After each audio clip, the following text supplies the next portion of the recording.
ইনকোয়াৰি কৰি গৈ পালা গৌৰৱ গগৈ বিয়াত ৰাকেশ পালে কি উপহাৰ একদম মিন ইয়াতকৈ মিন মাইণ্ডেড মানুহ আৰু কোনো থাকিব নোৱাৰে কিয় 3 বছৰ বন্ধ কৰা হ'ল যিদিনাখন ৰাকেশ পালৰ ঘৰত হিমন্ত বিশ্ব শৰ্মা ডাঙৰীয়া দিয়া তালিকা উদ্ধাৰ হৈছিল তাৰ পিছৰ পৰা এপিএছচি ইনকোয়াৰি বন্ধ হৈ থাকিল তাৰ পিছত বিপ্লৱ শৰ্মাক পুনৰ ইনকোয়াৰি কৰিবলৈ দায়িত্ব দিলে এই ইনকোয়াৰি ৰিপৰ্টত মূল কথাবিলাক নাই তাত কিছুমান অবৈধ কথা মিছা কথা কিছুমান আনিছে আৰু যিবিলাকৰ ষ্টেণ্ডাৰ্ড কোৱালিটি একেবাৰে নাই মিন মাইণ্ডেড হ'ব যে লিখিছে তেওঁ মিন মাইণ্ডেড হ'ব মই বাৰবাৰ হেতু কথা কৈছো আমি সেইখনৰ বিৰোধিতা কৰিছো কিন্তু বিয়াত গৌৰৱ গগৈ বিয়াত কোনে কি উপহাৰ দিছে সেইবিলাক এপিএছচি ইনকোয়াৰি হাইকোৰ্টৰ জাষ্টিছৰ ৰিপৰ্টত আহিবলগীয়া বস্তু নেকি কওকচোন আপোনালোকে তেওঁ আনিছে এতিয়া এলিজাবেথ কালবৰ্ণ গগৈ বিপক্ষে তেওঁ কৰিছে কুৱেশ্যন আনিছে এলিজাবেথ হু ইজ এলিজাবেথ মই এলিজাবেথ কোন কৈছোঁ আপোনালোকক Elizabeth Gogoi was born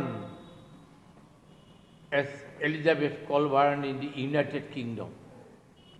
She holds a Masters of International Political Economy from the London School of Economics, LSE, and married Gaurav Gogoi in 2013. In the past, she has worked for Climate and Development Knowledge Network, CDKN, which is what is the BJP is targeting her for. Her author profile of the CDKN website, where her last article is from 2014, says she coordinated CDKN's program in India and Nepal. CDKN's means Climate and Development Knowledge Network. এটোৰ হৈতে Nepal আৰু ইণ্ডিয়াত কাম কৰিছে Elizabeth join CDKN in March 2011 দুখৰ বিষয় মই কৈছোঁ আপোনালোকক ৰাকেশ পালৰ পদবী স্থায়ী কৰিবৰ কাৰণে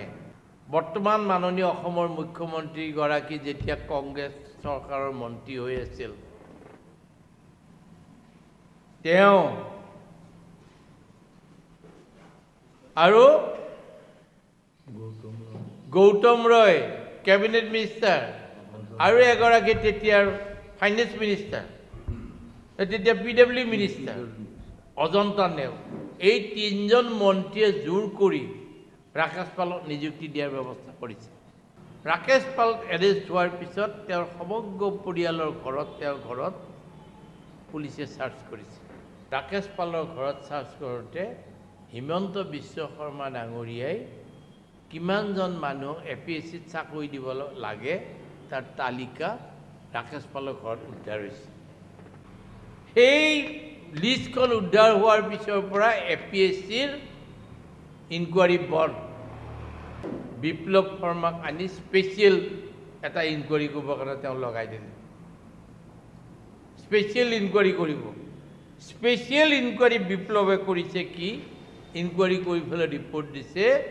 যে গৌৰৱ গগৈ বিয়াত ৰাকেশ পালে সোণৰ গহনা উপহাৰ দিছে তুমি এজন মানুহ mister Biplab Sharma honourable justice of the high court retired justice তুমি এই বিয়াখনত অকল ৰাকেশ পালেহে উপহাৰ দিয়া দেখা পালা আৰু কাকো দেখা নাপালা তোমাক দিছিল এপিএছচিৰ স্পেচিয়েল ইনকোয়াৰি কৰিবৰ কাৰণে তুমি ইনকোয়াৰি কৰি গৈ পালা গৌৰৱ গগৈ বিয়াত ৰাকেশ পালে কি উপহাৰ দিছে পাৰ্সোনেল জেলাচিত তেওঁ এই একদম মিন ইয়াতকৈ মিন মাইণ্ডেড মানুহ আৰু কোনো থাকিব নোৱাৰে আমি দৰং জিলা Congress committee on behalf all my colleagues আমি ধিক্কাৰ দিছোঁ যে মানুহে মানুহৰ মৰ্যাদা বুজি পাব লাগে মানুহে মানুহৰ সন্মান বুজি পাব লাগে মানুহৰ ডিগনিটি ৰক্ষা কৰিবৰ কাৰণে নিজৰ ডিগনিটিত কথা ক'ব লাগে তেতিয়াহে ডিগনিটি হয় মই কাৰো বিপক্ষে আজি ক'বলৈ অহা নাই